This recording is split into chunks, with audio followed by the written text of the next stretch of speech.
So in previous class we saw about case study on secure interbranch transaction, and in this class we are going to discuss about cross-site scripting along with our students. Let us see their teamwork. Cross-site scripting is actually a malicious attack where the scripts are injected within the original websites. This is trusted websites by the hackers to hijack or steal the information, to hijack sessions, or to deface the content. Scripting is a type of malicious attack where the hackers insert the malicious links, that is scripting links, into the websites, trusted websites, to hack the websites, to decrypt the encrypted contents and to steal the information, hijack the sessions, or deface contents. There are particularly three types of cross-site scripting accesses, that is stored, reflected, and DOM-based. In store-based scripting attacks, when the page is loaded, the scripting comes into act and tether the entire website. In the second type, reflected scripted cross-site scripting, when the page is loaded, automatically the scripting starts to tether the website and hijack the cookie sessions. In the DOM-based, the DOM, that is document object model of the JavaScript, has been corrected by the hackers. These are the types of cross-site scripting. Can you share some practical example related to these types of cross-site scripting?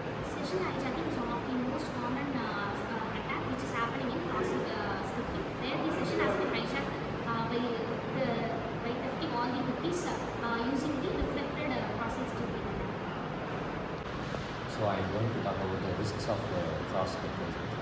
So commonly, session hijacking is the most commonly used risk in this cross-session hijacking, because by hijacking the session, we can easily control the site's ownership and others, and cookie theft.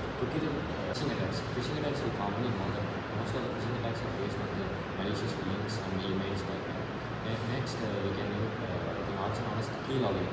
The key logging, we can easily control or encrypt the passwords and other personal information of the users by this exercise. And next, we can finally we can say that cookie theft. Cookie theft, for every website there is a cookie.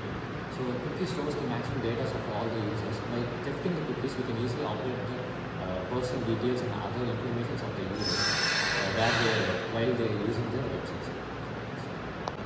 Hi, I'm going to talk about the prevention techniques of cross-site scripting, and one of the main prevention techniques is about invalid input validation. Whenever allowing an input, it should be validated, and output encoding, and it helps to it helps the user to encode and encode the output before entering it, and only using HTTP only cookies. It prevents the JavaScript from accessing the cookies, and content security policy (CSP), and it restricts the source from where the scripts can load. And security libraries uses the frameworks like OSWAP and Java encoder, ES API, and libraries like DOM Purify for JS.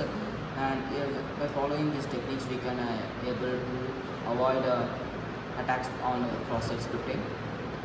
And one of the real world example is MySpace. It was happened in 2005, where the Sami Kamkumar wrote a worm using a cross-site scripting, and that made people into add him as a friend automatically, and it spread to over 1 million users in under 24 hours.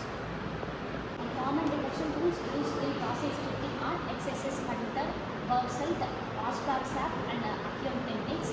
By implementing these tools in the website, the cross-scripting can be avoided. That enables the other users not to edit the actual the pages which are used. So it makes the victims more aware of the content which cannot be edited, and it enables the hackers to avoid themselves from attacking such sites. In terms of authentication and integrity are maintained such that the cybersecurity pillars, confidentiality, authentication, integrity, and non-repudiation has been maintained. So we saw two cases related to web security. What are the preventive measures you can take to avoid such attacks? The ultimate preventive measure is the HTTPS protocol.